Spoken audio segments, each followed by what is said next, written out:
Good morning. आज आप लोगों को थोड़े से numerical problem related to motion solve कर रही हूँ और अगर तुम लोगों को अच्छा लगे आप लोगों को तो आप लोग इसको सब्सक्राइब और लाइक जरूर करिएगा। और हम लोग मोशन चैप्टर से शुरू करते हैं। पहला क्वेश्चन हम लोगों का पहला है कि अगर कोई भी object move through the distance can have zero displacement. अगर डिस्टेंस कवर करके वो मूव कर रहा है, चल रहा है, तो क्या जीरो डिस्प्लेसमेंट होगा? तो यस होगा। क्यों होगा? क्योंकि कहते हैं कि डिस्प्लेसमेंट इसलिए जीरो होगा कि अगर वो मूव करके डिस आपका फिर उसी पोजीशन पर यानी स्टार्टिंग पॉइंट पे भी पहुंच जाएगा जब मूव करते करते, तो वो आपका जो टोटल डिस्प्लेसमेंट ऑलवेज जीरो होगा। तो ये ध्यान में रखना है, टोटल डिस्प्लेसमेंट जो है हम लोगों का तभी जीरो होगा जब वो कंप्लीट रोटेशन कर ले, जैसे सर्कुलर पाथ है, स्क्वायर कंप्लीट बाउंड्री कर ले। अगर हम लोगों ने रेक्टिलिनियर पाथ गए तो जितना दूर गए उतना दूर वापस आ गए, या फिर आपका कोई भी डिस्टेंस कवर किया और डेस्टिनेशन जहां था वहीं पे वो पहुंच गए, जहां पे से वो starting point, starting point and destination point is the same point. तो क्या होगा? डिस्प्लेसमेंट जीरो होगा और वो डिस्टेंस कवर भी किया, मूव भी किया, लेकिन डिस्प्लेसमेंट जीरो होगा। दूसरा हम लोगों का क्वेश्चन है कि अगर एक फार्मर मूव करता है बाउंड्री में और square field of the side 10 metre in 40 second, तो what will be the magnitude and displacement magnitude of displacement and distance of the farmer at the end of 2 minute 20 second। तो इस question को पहले समझिए। इस question में क्या कह रहा है कि एक फार्मर है जो कि स्क्वायर फील्ड में मूव कर रहा है बाउंड्री के अबाउट, और वो पूरा बाउंड्री को 40 सेकंड में कवर करता है, जबकि साइड है 10 मीटर। और आपको कह रहा है कि 2 मिनट 20 सेकंड के बाद क्या होगा। तो आपको सबसे पहले क्या करना पड़ेगा, आपको निकालना पड़ेगा कि उसका पेरीमीटर क्या है, यानी कि अगर सर्कुलर पाथ है तो सर्कुलर पाथ का सरकमफेरेंस क्या है, अगर रेक्टेंगल या स्क्वायर है या ट्रायंगल है तो आपको पेरीमीटर क्या है। और पेरीमीटर निकालने के बाद आपको देखना पड़ेगा कि ये टोटल टाइम में कितना चक्कर लगा रहा है, और चक्कर लगाने के बाद वो कहाँ पहुंच रहा है, वो आपको ऑब्जर्व करना पड़ेगा by solving the numerical problem. और तब आपका होगा डिस्टेंस। तो आपका जितना चक्कर लगाया तो टोटल डिस्टेंस निकल ही जाएगा। टोटल डिस्टेंस तो बड़ा आसान है निकालना टोटल, लेकिन डिस्प्लेसमेंट आपका शॉर्टेस्ट डिस्टेंस, तो आपका किस पोजीशन पे पहुंचा है वो डिपेंड करता है। अगर मान लीजिए कि वो यहाँ से चल के और चक्कर लगाते लगाते फिर यहाँ पे पहुंचा, तो आपका अगर रेक्टेंगल है तो ये साइड हो जाएगा, अगर आप यहाँ पे आया तो डायगोनल हो जाएगा, अगर यहाँ पे आया, यहाँ पे इस पॉइंट पे आया तो आपका सिर्फ आपका लेंथ हो जाएगा। तो इस तरह से आपको चेक करना है कि कहाँ पे वो पहुंचा, आफ्टर मूवमेंट वो कहाँ पे पहुंचा। तो हम लोग पहले तो देख सॉल्व करने के समय में ध्यान रखना है कि क्या क्या दिया हुआ है। तो side of the square 10 metre, time to cover the boundary 40 second. उसके बाद आपका दिया हुआ है कि टाइम 2 मीटर 20 सेकेंड्स और 2 मिनट 20 सेकेंड, और 2 मिनट जो तुम जानते हो कि 2 into 60 यानी 120 या plus 20 140 second. Perimeter of the square of field होता है, तुम जानते हो पेरीमीटर 4 इंटू साइड होता है, तो 4 इंटू 10 कर देंगे, 440 मीटर। तो हम लोगों को क्या निकालना पड़ेगा? टोटल टाइम बाई आपका time for the one round. तो ये हम लोग ऐसा करके निकालेंगे, और इस तरह से 140/40 तो 3.5 राउंड आ रहा है। 3.5 राउंड, तो आपका डिस्टेंस हो जाएगा 3.5 राउंड में 40, 1 राउंड का है तो 40 40 40 3 टाइम्स यानी कि 120, और आपका 2 साइड्स को कवर किया यानी कि आपका स्क्वायर में यहाँ से और यहाँ तक गया, तो आपका टोटल डिस्टेंस हो जाएगा 140 मीटर। लेकिन डिस्प्लेसमेंट क्या हो जाएगा? ये डायगोनल, तो 10√2, चूंकि 10 साइड ये भी है 10 साइड ये भी है, तो डायगोनल 10√2, तो ये हम लोगों का 10√2 मीटर, तो ये आंसर हो जाएगा। तीसरा क्वेश्चन हम लोगों का है कि आपका अगर कोई ओडोमीटर, ओडोमीटर क्या है भाई? तो तुम लोग कार वगैरह में घूमते हो ना, तो एक स्पीडोमीटर होता है, एक ओडोमीटर। ओडोमीटर डिस्टेंस रीड करता है, स्पीडोमीटर स्पीड रीड करता है। तो यहाँ पे कह रहा है कि odometer of car reads 2000 kilometre at the start of the trip and after 8 hour 2720 kilometre.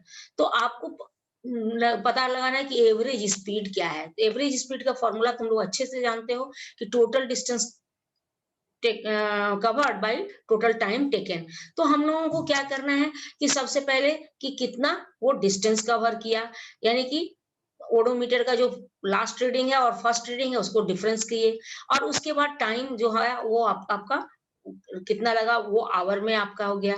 तो आपका average speed of the car is total distance by total time 90 kilometre per our, kilometre per our. अब इसको है कि metre पर second में कैसे बदलेंगे? तो तुम जानते हो कि किलोमीटर को मीटर में बदलने के 1000 से मल्टीप्लाई करेंगे और आवर को 60 इंटू 60 में सेकंड हो जाएगा। तो 1000 बाई 3600 से इस 90 को मल्टीप्लाई करेंगे तो नेचुरली हम लोगों को क्या होना, एक ट्रिक आ गया। अब ये फॉर्मूला में हम लोग कभी भी जरूरत होगा 1000 बाई 3600 को सॉल्व करोगे तो 5 बाई 18 आएगा।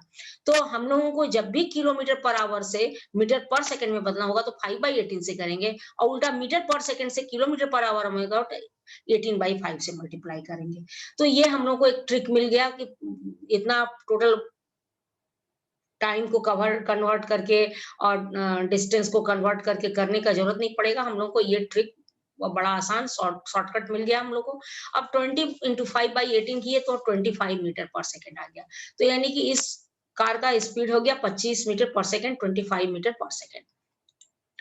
नेक्स्ट हमारा क्वेश्चन है कि an object travels 18 meter in 4 second, then another 12 meter in 2 second, what is the average speed? फिर वही चीज है, total distance by total time से हम लोग को निकलेगा, और इसमें टोटल डिस्टेंस कितना कवर किया और टोटल टाइम कितना लगा।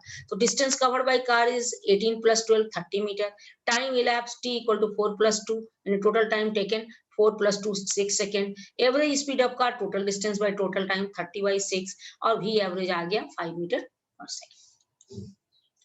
नेक्स्ट क्वेश्चन हम लोगों का है कि अगर एक बस है और बस applied brakes its speed 90 kilometre per hour to 36 kilometre per hour in 5 second, find the acceleration. Brake लगाया 5 सेकेंड के बाद उसका 36 किलोमीटर पर आवर होगा। होता है ना, घर पे गाड़ी जा रही है और ब्रेक लगाया, स्पीड थोड़ा सा कमा, आगे में ऑब्स्टेकल है कुछ तो इसके लिए, तो मान लीजिए तो कहता है कि तब क्या उसका क्या एक्सीलरेशन हुआ, तो नेचुरली डी एक्सीलरेशन हुआ, यानी कि रिटार्डेशन हुआ, स्पीड घट रही है। तुम लोग बता चुके हैं कि speed decrease of in speed per unit time is defined as retardation and increase in per unit time is defined as acceleration। और acceleration ऐसे पॉजिटिव एक्सीलरेशन और नेगेटिव एक्सीलरेशन भी कहते हैं, फिर एक्सीलरेशन और डी एक्सीलरेशन भी कहते हैं। तो आप लोग को ये तो हम बता चुके हैं। तो नेचुरली यहाँ पे अभी देखो इसमें क्या दिया हुआ है, 90 किलोमीटर पर आवर, इसको हम 5 बाई 18 अभी पिछले ही न्यूमेरिकल प्रॉब्लम में बताए थे, तो 25 मीटर पर सेकेंड हो गया initial speed, final speed 36 kilometre per our, इसको भी हम लोग 5 बाई 18 से मल्टीप्लाई किए 10 मीटर पर सेकेंड, और टाइम तो 5 सेकेंड दिया ही हुआ है तो सब सेम यूनिट में हो गया।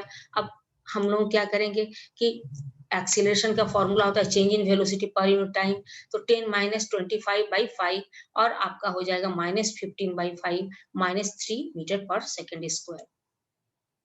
नेक्स्ट क्वेश्चन हम लोगों का है कि सेम क्वेश्चन अब कर रहा है कि डिस्टेंस भी निकालिएगा।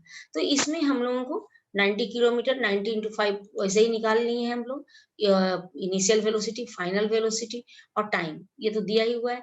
अब है कि इसमें v minus c by t करे तो 25 minus 10 that is equal to आपका आ गया एक्सीलरेशन माइनस 3 मीटर पर सेकेंड स्क्वायर, रिटार्डेशन हो गया वो, और s equal to v square minus a square 2a से हम लोग क्या करेंगे फॉर्मूला पुट करके और वैल्यू बटा और 82.5 मीटर आ गया। और ये हम लोग मैंने क्या किया है a minus B into A plus B का फॉर्मूला पुट किया है, तो सीधे क्या हो गया a प्लस बी हो जाएगा 35 और a माइनस बी हो जाएगा आपका माइनस 15। सो माइनस 15 और माइनस 6 को सॉल्व कर लेंगे तो प्लस में आ जाएगा और 82.5 मीटर। अब नेक्स्ट क्वेश्चन हम लोगों का है कि a ball gently drop from height 20 metre, its velocity increases uniformly at the rate of 10 metre पर second square with the velocity strike at the ground and the time reach to reach the on the ground. तो बच्चों तुम लोगों को एक बात बताऊं कि ये 10 मीटर पर सेकंड स्क्वायर जो एक्सीलरेशन है, वो कोई भी बॉडी ऊपर से गिरती है ना, तो ये यही एक्सीलरेशन होता है। इसको ग्रेविटेशनल एक्सीलरेशन, अभी अगले चैप्टर में ग्रेविटेशनल एक्सीलरेशन भी पढ़ना है, तो उस पर भी डिस्कस करेंगे। लेकिन अभी फिलहाल ये जान लो कि यहाँ पे दिया हुआ 10 मीटर पर सेकेंड स्क्वायर कि ऊपर से अगर कोई ऑब्जेक्ट को गिरा दिए हैं और वो गिराया है विथ इनिशियल स्पीड नहीं, उसको हम सीधे ऐसे ही गिरा दिए हैं, उसपे कोई फोर्स नहीं लगा है।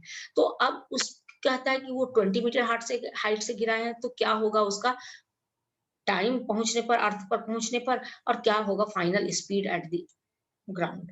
तो पहले तो हम लोग सॉल्व करते समय में ये बात ध्यान में रखना है कि क्या-क्या चीज दिया हुआ है।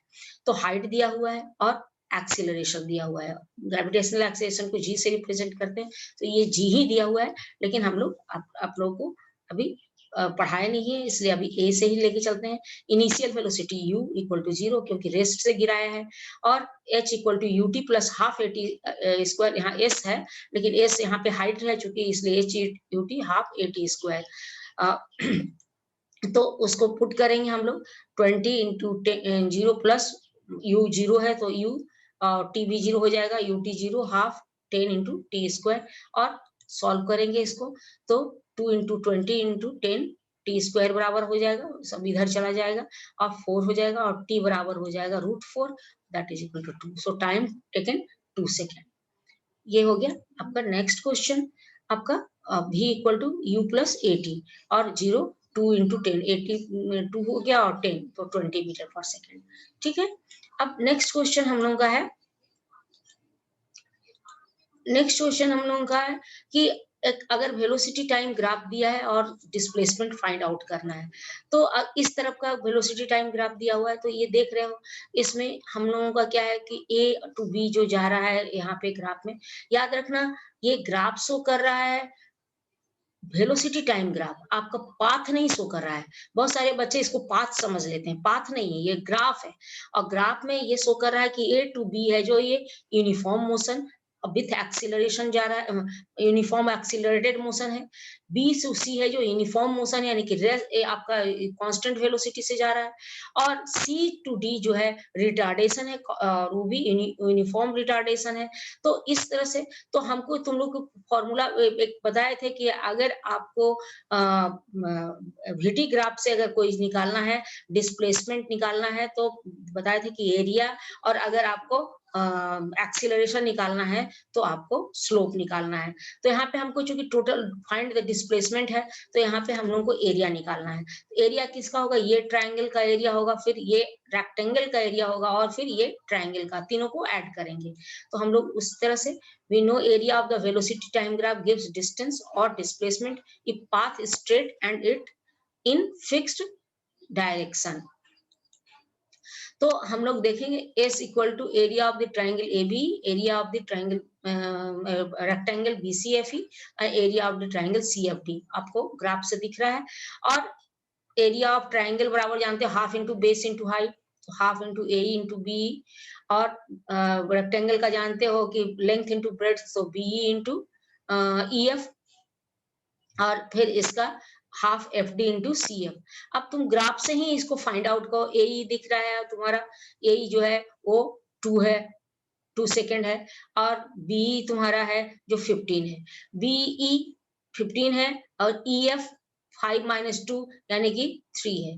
वो हाफ एफ डी है आपका आपका 1, और सी एफ है आपका 15। तो आप उसको पुट करेंगे फ्रॉम ग्राफ, आपको इसमें वैल्यू पुट करेंगे, और फिर आप जब वैल्यू पुट कर दिए तो आप देखिए क्या आ रहा है, इसमें 15 आया, 2 कट गया और 15 आया, इसमें 45 आया, और ये 7.5, तो टोटल 67.5 मीटर।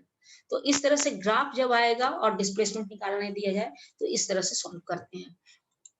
नेक्स्ट क्वेश्चन है कि आपको ये ग्राफ दे दिया है और इस ग्राफ में आपको बताना है कि कौन क्या शो कर रहा है। ठीक है ना, कि VT graph, following VT graph और moving with acceleration, what type of acceleration shown in graph, सब VT ग्राफ है और VT ग्राफ में क्या शो रहा है, तो ये तो तुमको पता चल रहा है ये नॉन यूनिफॉर्मली एक्सीलरेटेड मोशन है ना। तो ये इसका एक्सीलरेशन कोई कांस्टेंट नहीं, क्योंकि वेलोसिटी कभी भी कुछ भी हो जा रहा है, कभी बढ़ जा रहा है, कभी घट जा रहा है, इस तरह से तो आपका पता नहीं चल रहा है इसका यूनिफॉर्म। ये देख रहे हो कि वेलोसिटी आपका घट रहा है तो रिटार्डेशन हो रहा है। ये देख रहे हो एक्सीलरेशन हो रहा है, बढ़ रहा है, तो एक्सीलरेशन हो रहा है, यूनिफॉर्मली बढ़ रहा है ना, यूनिफॉर्म एक्सीलरेशन, ये यूनिफॉर्म रिटार्डेशन। और इसमें है क्या कि वेलोसिटी कांस्टेंट रह रहा है, ठीक है, तो वेलोसिटी कांस्टेंट मतलब क्या हो गया, एक्सीलरेशन 0। तो आपको ये बताना है, अगर ग्राफ देखिए तो आप इसको ग्राफ से ही समझ जाइए कि क्या है। ठीक है, अब हम लोग आते हैं नेक्स्ट क्वेश्चन में कि एक force of 20 newton applied on two object of mass m1 m2 accelerated by 10 metre पर सेकंड और 20 मीटर पर second square respectively, if both object tied together and same force applied then what is the final acceleration. तो बच्चों ये जो है इसमें देखो कि 20 न्यूटन फोर्स 10 मीटर से एक ऑब्जेक्ट पर लगाया गया तो 10 मीटर पर सेकंड स्क्वायर से, और एक का 20 मीटर, तो इसका मास नहीं दिया हुआ है, तुम लोग को बता दिए कि मास जो है वो मास और एक्सीलरेशन कांस्टेंट होता है, ये तुम लोगों को हम न्यूटन्स लॉ ऑफ मोशन पढ़ा रहे थे, सेकंड लॉ ऑफ मोशन, तो उसमें बताए थे। तो अब हम लोगों को दिया हुआ है हम लोगों को 20 न्यूटन फोर्स और आपका एक्सीलरेशन ऑफ मास m1 और a2 20 मास m, तो इससे हम लोग को क्या हो जाएगा, फोर्स 20 न्यूटन दोनों पर अप्लाई कर रहा है तो फोर्स मिल गया और एक्सीलरेशन मिल गया, तो हम फोर्स का फॉर्मूला जानते हैं m है, तो m बराबर हो जाएगा F/E। और इससे हम लोग क्या करेंगे कि m1 निकाल लेंगे, m1 इक्वल टू 2 ग्राम आ गया, 20 और F इस पे पुट कर दिए तो 10 और m1, तो m1 इक्वल टू 2 ग्राम, उसी तरह से m2 इक्वल टू 1 ग्राम आ गया। यानी कि हम लोगों को मास पता चल गया कि दोनों ऑब्जेक्ट जो है वो एक है जो कि 2 ग्राम है और एक 1 ग्राम का है। अब है कि कह रहा है कि अकॉर्डिंग टू क्वेश्चन आपका दोनों को टाई कर दिया गया, यानी कि और m1 into m1 plus m2 into a acceleration है, नया एक्सीलरेशन। तो अगर हम लोगों को एक्सीलरेशन निकालना है तो a इक्वल टू हो जाएगा फोर्स, सेम फोर्स अप्लाई किया गया है F बाई m1 m2, और यहाँ पे F हम लोग को 20 न्यूटन दिया हुआ है और m1 m2 हम लोग को 2 और 1 निकला है, तो 2 प्लस 1 3, सो 20/3 यानी कि हम लोगों का आ जाएगा 6.67 मीटर पर सेकेंड स्क्वायर। ये है। अब एक और क्वेश्चन है ग्राफ से रिलेटेड, आपका ये ग्राफ शो कर रहा है। अब इस ग्राफ में आपको बताना है कि which one is the fastest, माने ग्राफ से आपको correct assessment of the speed निकालना है, तो कौन फास्टर है, कौन स्लोअर है और कौन मीडियोकर है, ये भी देखना है। 3 धावक हैं A B C और 3 दौड़ने वाले हैं, और वो कितना टाइम ये ग्राफ शो कर रहा है कि कितना टाइम पे दौड़ रहे हैं। अब बताइए कि किसका स्पीड सबसे ज्यादा है और किसका स्पीड सबसे कम है। तो हम लोग इसके लिए हम लोग क्या करेंगे कि सबसे पहले फ्रॉम ग्राफ हम लोग देखें, ये आपका क्या है कि यहाँ पे स्लोप, तो स्लोप निकालने के लिए ऐसे आप लोग को बड़ा कंफ्यूजिंग लग रहा होगा, लेकिन जहां पे क्रॉस करता है वहां पे हम लोग निकाल सकते हैं। तो पहले बी और ए का देखते हैं, क्रॉस कर रहा है बी और ए इस पॉइंट पे, देख रहे हो ये वाला पॉइंट, तो यहाँ पर से परपेंडिकुलर ड्रॉ करके ट्राइंगल बनाएंगे। तो बी तो एकदम यहाँ पे आ रहा है, तो बी का तो परपेंडिकुलर ज्यादा होगा और इसका बेस सेम होगा, इसका भी बेस सेम होगा, परपेंडिकुलर बहुत कम होगा।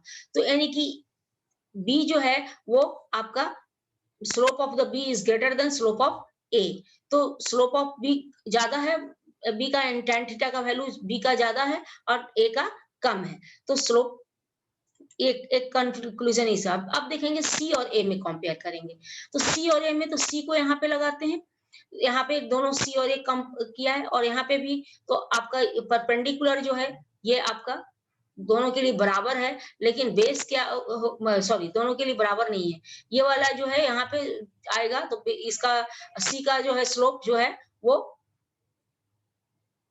सी का स्लोप यहाँ पे आएगा और ए का स्लोप यहाँ पे आएगा, तो ए का स्लोप कम है और सी का स्लोप ज्यादा है। तो फिर फिगर से ही पता चल रहा है, क्योंकि बेस तो सबका सेम है, यानी कि आपका टाइम तो सेम लग रहा है, यहाँ पे टाइम सेम है इस पॉइंट पे, तो टाइम सेम हो गया, लेकिन क्या हो गया, इसका परपेंडिकुलर ज्यादा है और इसका परपेंडिकुलर कम है, तो नेचुरली है कि slope of the C is greater than slope of A. अब है थर्ड, बी और सी के बीच में देखना है, तो बी और सी कहाँ पे कट कर रहा है, बी बी और सी यहाँ पे कट कर रहा है, तो बी और सी को देखेंगे यहाँ पे देखो परपेंडिकुलर अगर मान लो ड्रॉ करते हैं तो इसका तो बेस ये सेम है, अब परपेंडिकुलर पूरा यहाँ से लेके यहाँ तक यानी कि 4 और ये आपका 2 पॉइंट है, 2 पॉइंट कितने पर किया है इसमें चेक कर लेना, वो 4.2 कुछ ऐसा ही दिखा रहा है, तो ये आपका 4.2 या 3 दिखा रहा है बेटा, कुछ इसी तरह से दिखा रहा है, 4.2 ही दिखा रहा है, तो ये आपका ग्राफ है, और इसका देखोगे कि सी का तो इसका स्लोप कम हो जा रहा है, यहीं से इस पॉइंट पे ही है, तो इस पॉइंट पे है तो इसका स्लोप कम हो रहा है, तो नेचुरली बी स्लोप जो slope of the B is greater than slope of C. ये कंक्लूजन हमको क्या करता है, क्योंकि जानते हैं slope is the slope of distance time graph gives velocity या स्पीड, तो means speed of B is greater than speed of C is greater than speed of A, तो ये हम लोगों को मिल गया, यानी कि fastest is the B and slowest is the ए और मीडियोकर इज द सी। ये ग्राफ से हम लोग कंक्लूजन निकाले। नेक्स्ट है हम लोगों का कि आपका क्वेश्चन आपका कि एक गर्ल है, girl of 35 kg jumps with horizontal velocity 5 metre per second onto stationary cart with frictionless wheel and the mass friction को negligible माना है, the mass of cart is 5 kg, what is her velocity at the cart starts moving, कहता है क्या उसका अगर मान लो कि जंप करती है और उसके जंप करने से नेचुरली वो मूवमेंट है, उसकी स्पीड है, तो वो उसको भी एक्सीलरेट करेगी, तो क्या स्पीड होगा, तो जरा सा हम लोग देखते हैं इसको क्या क्या दिया है, पहले वो देखेंगे और क्या कैसे सॉल्व करेंगे। तो पहले तो mass of the girl 35 kg दिया है, mass of the cart 5 kg दिया है, ठीक है। अब इसमें क्या हो रहा है कि mass of initial velocity of the girl 5 metre पर सेकंड दिया हुआ है, तो आपका इनिशियल मोमेंटम हो जाएगा 35 into 5 मास into वेलोसिटी करते हैं तो 175 kg मीटर पर सेकंड हो गया, kg मीटर पर second is the acceleration momentum unit, तो ये इतना हो गया। अब है क्या कि कार्ट का तो 0 मीटर पर सेकंड है, यानी कि वो रेस्ट में था, और initial momentum of the cart भी 0 हो जाएगा। उसका total initial momentum of cart and girl हो गया, अगर अलग अलग ही करके ऐड करेंगे तो टोटल इनिशियल मोमेंटम पी से मोमेंटम को रिप्रेजेंट किया, P equal to P I equal to 175 plus 0 यानी कि 175 हो गया। अब है कि फाइनल मोमेंटम हम लोग को देखना है, तो from law of conservation of momentum तुम लोग जानते हो कि initial momentum equal to final momentum होता है, तो total initial momentum of cart and girl equal to total final momentum of cart and girl, और तब हम लोगों को क्या हो जाएगा, total final momentum of cart and girl P F equal to m1 m2 into v हो जाएगा, जहाँ के v is the final velocity when both are on cart and both person both are on the cart and moving due to its speed, है ना, तो इतना हो गया। अब हम लोग देखेंगे कि v equal to P I by m1 m2, इससे सॉल्व किए तो m1 m2 और 175 बाई 35 प्लस 5 यानी 175 बाई 40, और हम लोग जब कैलकुलेट किए तो आ रहा है 43.75 मीटर पर सेकेंड स्क्वायर एक्सीलरेशन, एक्सीलरेशन हम लोग को निकला।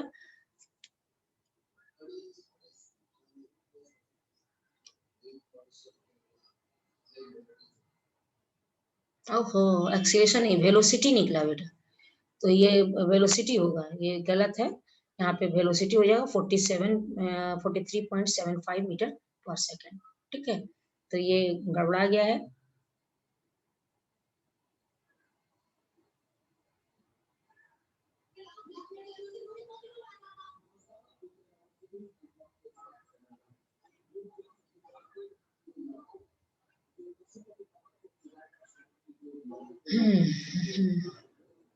अब 4.37 होगा, 43 नहीं होगा, ये रॉन्ग है बेटा, इसको सुधारना होगा, 4.3 इंटू 75 मीटर पर सेकेंड होगा, ये एक्सीलरेशन भी नहीं है, ओके, ठीक है। उसके बाद हम लोग नेक्स्ट क्वेश्चन है, इसमें सुधार दोगे, और नेक्स्ट क्वेश्चन हम लोगों का है A constant force acts on an object of 10 kg for a duration of 5 seconds.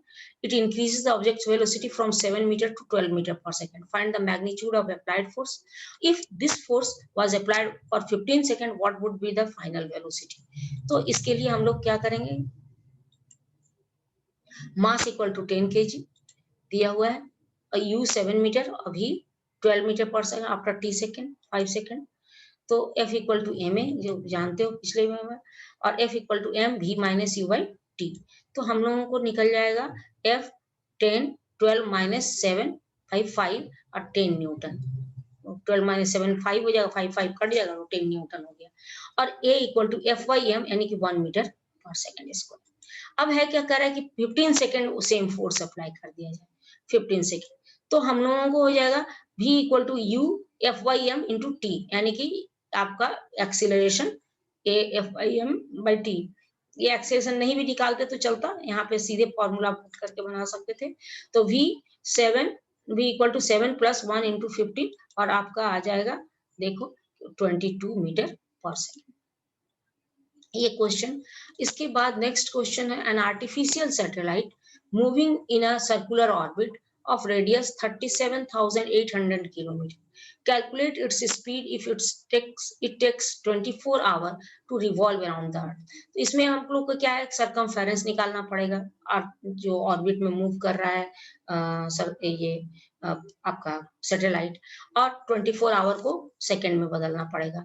तो आप लोग इसको क्या करेंगे, दिया हुआ है पहले तो आपका इतना किलोमीटर, उसको मीटर में बदल दिया, उसके बाद आपका 24 आवर 24 इंटू 60 इंटू 60 सेकेंड हो गया। Circumference of path 2 pi R आपका इतना 2 into 22 into 3.78 into 10 to the power 7 divided by 7।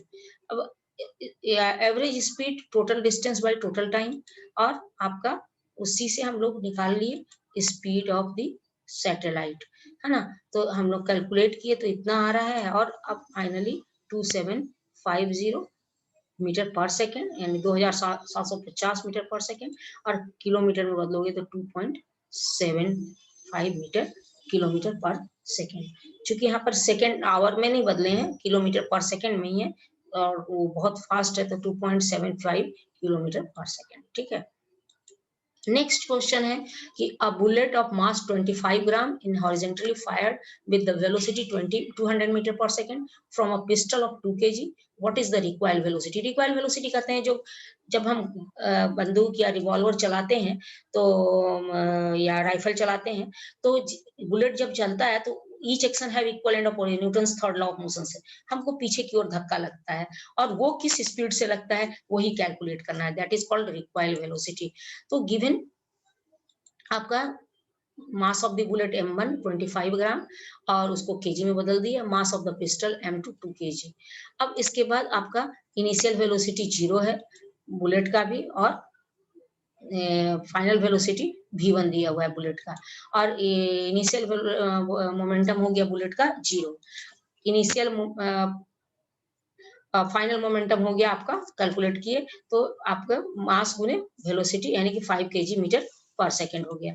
इसी तरह से initial velocity of the pistol हो गया आपका 0, इनिशियल मोमेंटम हो गया 0, आपका from law of conservation of momentum आप क्या करेंगे, पुट करेंगे इसको, और तब आपको देखेंगे कि final momentum of the bullet Pf equal to m1 v1 plus m2 v2 equal to 0, है ना। तो ये आपका हो रहा है। अब उसको हम लोग को निकालना है v2 equal to minus m1 v1 by m2, और आपका m1 v1 आपका आ चुका है यहाँ पे 5, तो 5 बाई 2, आपका m2 जो है 2 kg है तो 2 कर दिया, तो आपको 2.5 मीटर पर सेकेंड, यानी कि रिक्वायर्ड वेलोसिटी हो गया 2.5 मीटर पर सेकेंड। ओके, आज इतना ही। ये आपका इसके बाद अगर आप लोगों को अच्छा लगेगा, ये तुम लोगों को वैल्यूएबल लगेगा, तो अगर तुम लोग लाइक करोगे तो हम फिर अगली बार तुम लोगों के लिए और न्यूमेरिकल के लिए बना देंगे। बहुत सारा प्रोग्राम अभी तो करना है, हम लोग को पढ़ना है, न्यूमेरिकल प्रॉब्लम भी सॉल्व करना है। If you find it is informative, then I will continue. Okay.